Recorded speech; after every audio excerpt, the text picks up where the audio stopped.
Ya vimos qué pasa cuando a un objeto aislado, ¿no? Como lo suponemos por ahora, le entregábamos calor, ¿no?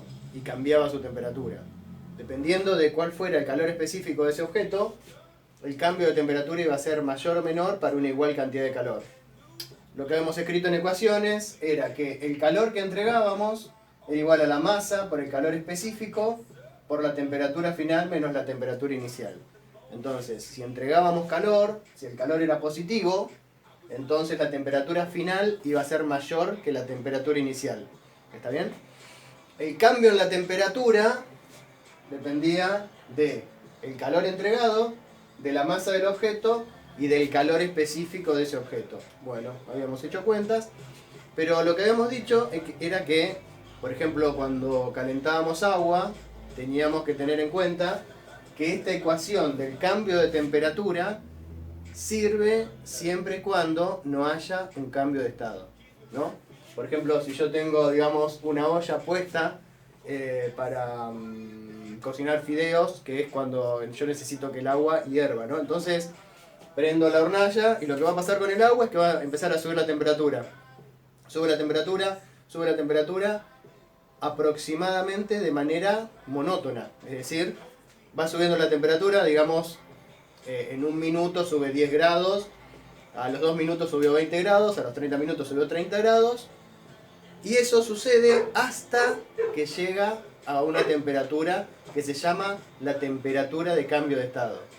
En el caso del agua, el agua a una atmósfera entra en ebullición y pasa de líquido a vapor a los 100 grados centígrados. ¿Está bien? Entonces, la temperatura aumenta, aumenta, aumenta, aumenta hasta llegar a la temperatura de cambio de estado.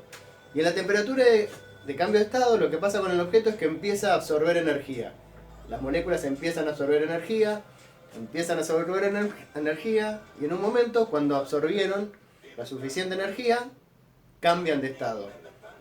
Esa energía que absorben es lo que se llama el calor latente de transformación. ¿Está bien? Entonces, el cambio de estado se produce a una temperatura fija. Durante el cambio de estado, la temperatura permanece fija. Por ejemplo, en el agua, cuando pasa de líquida a vapor, el agua permanece a 100 grados centígrados. Entonces, en un cambio de estado, donde la temperatura es fija, la temperatura no entra en la ecuación de cuánto calor es necesario entregar. ¿Está bien? Por otro lado, uno puede pensar, ¿depende el calor que yo tengo que entregar para que haya un cambio de estado de la cantidad de materia a la que yo le quiero cambiar ese estado? O sea, ¿depende de la masa del objeto? Y sí, porque no es lo mismo evaporar 2 litros de agua para cocinar fideos que evaporar la pileta de mi casa, qué sé yo. ¿Está bien? Entonces, por supuesto que va a seguir dependiendo de la masa. ¿Está bien? O sea que el calor necesario para un cambio de estado depende de la masa. No depende de la temperatura, pero va a depender de otra propiedad de los materiales que se llama calor latente. Calor latente. ¿Está bien? Que es lo que habíamos dicho, por ejemplo, en el caso para pasar de líquido a vapor, en el caso del agua, se va a llamar calor latente de vaporización. Nosotros lo vamos a escribir así. Calor latente para pasar de agua líquida a vapor. ¿Está bien? El calor latente para pasar de agua líquida a vapor es 540 calorías sobre gramo. Es decir, que yo cuando tengo agua a 100 grados centígrados, agua líquida a 100 grados centígrados, tengo que agregarle todavía 540 calorías por cada gramo de agua para transformarla completamente en vapor. ¿Está bien? Entonces, el cambio de estado que se produce a temperatura constante necesita un calor que es igual al producto de la masa por el calor latente de vaporización, en este caso, si fuera. ¿Está bien? Mientras que el cambio de temperatura el calor necesario para un cambio de temperatura es igual a la masa multiplicado por el calor específico, la masa por el calor específico por el cambio de la temperatura, por la temperatura final menos la temperatura inicial. Esto era lo que ya habíamos venido calculando. Bueno, a ver, vamos a hacer un ejemplo de esto. Supongamos que yo tengo una olla a presión, una olla de esas que se cierran y no deja escapar nada, ¿no es cierto? Supongamos que yo tenía 600 gramos de agua líquida a una temperatura inicial de 20 grados centígrados. Y lo que quiero es hacer transformar toda esa agua originalmente líquida en vapor a 120 grados. ¿Está bien? Entonces tengo que hacer tres procesos. Primero, calentar el agua hasta la temperatura en donde comienza la evaporación. Ese es un primer calor necesario que tenemos que calcular. Después, cuando estamos en 100 grados, necesitamos el calor necesario para el cambio de estado. ¿Ok? Y una vez que produjimos el cambio de estado, ¿qué vamos a tener? Vamos a tener vapor a 100 grados. Pasamos de agua a 100 grados centígrados a tener vapor a 100 grados centígrados. Lo que me falta es elevar la temperatura de ese vapor hasta la temperatura final de 120 grados. Entonces, ¿qué vamos a necesitar? Para el primer cambio de temperatura voy a necesitar el calor específico del agua líquida. El calor específico del agua líquida ya lo conocemos, ya lo usamos, es este de acá. 1 caloría sobre gramo grado centígrado. Después vamos a necesitar el calor latente para transformar agua líquida en vapor. Ya se los dije hace unos minutos. Y por último, cuando tengamos vapor, como le queremos cambiar la temperatura al vapor, necesitaríamos el calor específico del vapor, ¿no? Porque los cambios de temperatura necesito los calores específicos. Y el calor específico del agua cuando está hecha vapor, o sea, el calor específico del vapor de agua, es este de acá. 0,48 calorías sobre gramo grado centígrado. ¿Está bien? Entonces, hay que escribir tres procesos. Primero, el calor necesario para llevar el agua desde los 20 grados centígrados iniciales hasta los 100 grados centígrados, que es donde se va a producir el cambio de estado. Luego necesito un cambio de estado. ¿Un cambio de estado de qué? De líquido a vapor. ¿Ok? Cuando se produjo el cambio de estado de líquido a vapor, ahora voy a tener vapor a 100 grados centígrados. Y por último, ¿qué voy a necesitar? Voy a necesitar un calor para llevar a ese vapor desde 100 grados centígrados hasta 120 grados centígrados. ¿Está bien? Cambio de temperatura, cambio de estado, cambio de temperatura. ¿Está bien? Acá teníamos agua, agua líquida, a la que le cambiamos la temperatura. Después tenemos un cambio de estado de agua líquida a vapor. Y después tenemos un cambio de temperatura del vapor para llevarlos desde 100 grados centígrados hasta 120 grados centígrados. ¿Está bien? Entonces, tengo que usar, obviamente ya se dieron cuenta que en negro escribí los cambios de temperatura y en rojo el cambio de estado. Entonces, en todos los casos, ¿cuál es la masa que tengo de agua? En todos los casos tengo 600 gramos de agua. En este caso son 600 gramos de agua líquida. En este caso son 600 gramos de agua líquida que se transforma en vapor. Y en este caso son 600 gramos de vapor al que le voy a cambiar la temperatura. Bien. En este caso tengo agua líquida. El calor específico del agua líquida es una caloría sobre gramo grado centígrado. ¿Está bien? Y voy a hacer un cambio de temperatura. La voy a llevar desde 20 grados hasta 100 grados centígrados. Porque a los 100 grados centígrados es donde el agua cambia de estado. Entonces la temperatura final tiene que ser 100 grados centígrados y la temperatura inicial era 20 grados centígrados. Perfecto. ¿Y acá qué pasó? Acá no necesito cambio de temperatura. Lo único que necesito es directamente multiplicarlo por el calor latente. El calor latente es 540 calorías sobre gramo. ¿Está bien? Lo que podría hacer es la cuenta, si tuviera la calculadora, la tengo acá. Entonces, lo primero que veo acá es que puedo simplificar gramo con gramo. Y los grados centígrados se van a simplificar con esto que es 80, ¿no? O sea que me queda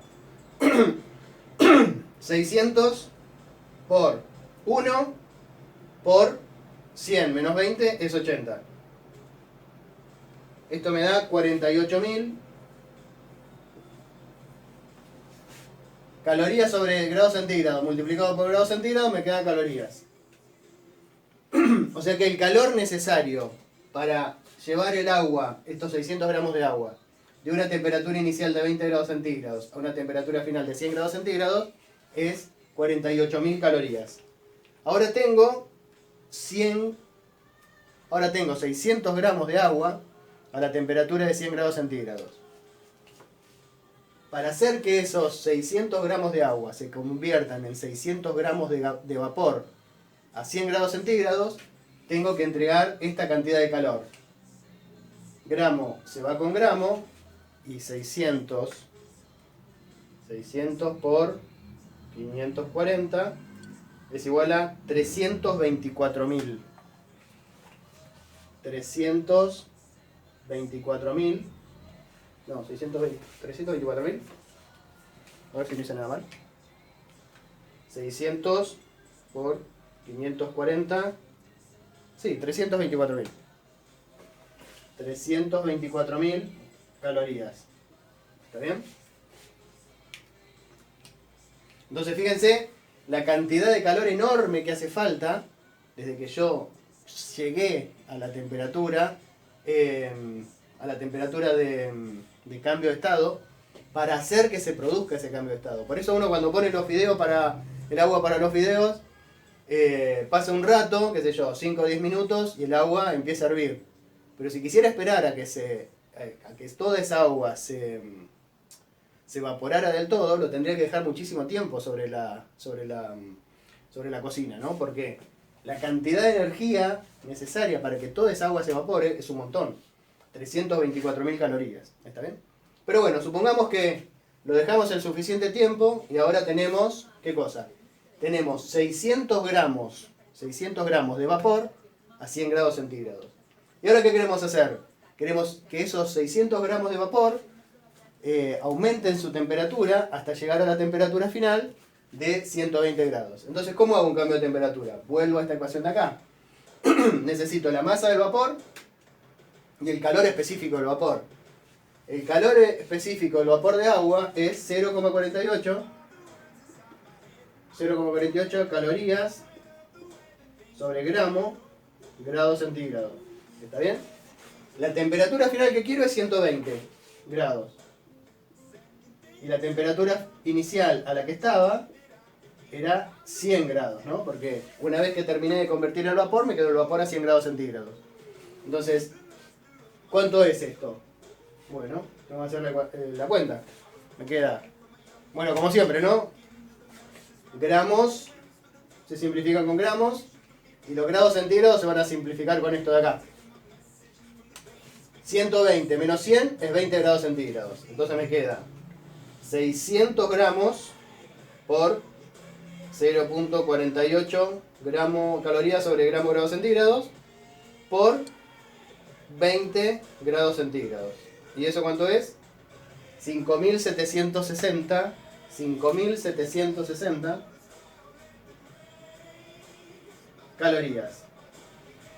Entonces, ¿cuánto es el calor total necesario para llevar 600 gramos de agua líquida que estaban a una temperatura de 20 grados centígrados y convertirlas en 600 gramos de vapor a 120 grados centígrados? Bueno, es esto más esto más esto. Esta parte fue el calor necesario para calentar el agua hasta 100 grados. Esta parte fue lo necesario para convertir esa agua a 100 grados en vapor a 100 grados. Y esta parte fue la necesaria el calor necesario para llevar el vapor que estaba a 100 grados hasta vapor a 120 grados. Entonces, ¿cuánto es la suma de esto? O sea, el Q total, que es lo que me pedía este problema, el calor total es, bueno, hay que hacer la cuenta, 5.760 más 324.000 más 48.000. Y esto es 377.760. 377.760 calorías. Es importante no olvidarse que siempre en los cambios de estado hay procesos distintos. El primer proceso era un cambio de temperatura, ¿no? Cuando yo quiero hacer un cambio de estado tengo que llevar la sustancia, en este caso agua, hasta la temperatura del cambio de estado. ¿Está bien? Primero había que calentarlo hasta 100 grados. Después se queda fijo en 100 grados y pasa de líquido a vapor. Y cuando tenemos vapor, después recién puedo calentar el vapor. ¿Está bien? Son tres procesos distintos. Por supuesto que si yo tuviera vapor y quisiera obtener agua líquida, lo primero que tengo que hacer es enfriar el vapor. Cuando llego a 100 grados, sacarle calor hasta que todo ese vapor se transforme en agua líquida y después recién enfriar el agua líquida. Y también, ¿qué va a pasar? Puedo hacer eso mismo, pero en el otro extremo, en el cambio de estado de líquido a sólido, ¿está bien? O de sólido a líquido, ¿está bien? En ese caso, lo que tengo, el cambio de estado de sólido a líquido, de líquido a sólido en el agua, se hace a 0 grados centígrados, ¿está bien? Lo que necesito saber sería cuál es el calor latente para pasar de sólido a líquido o de líquido a sólido en el agua, ¿está bien? Pero bueno, eso lo dejamos para la próxima.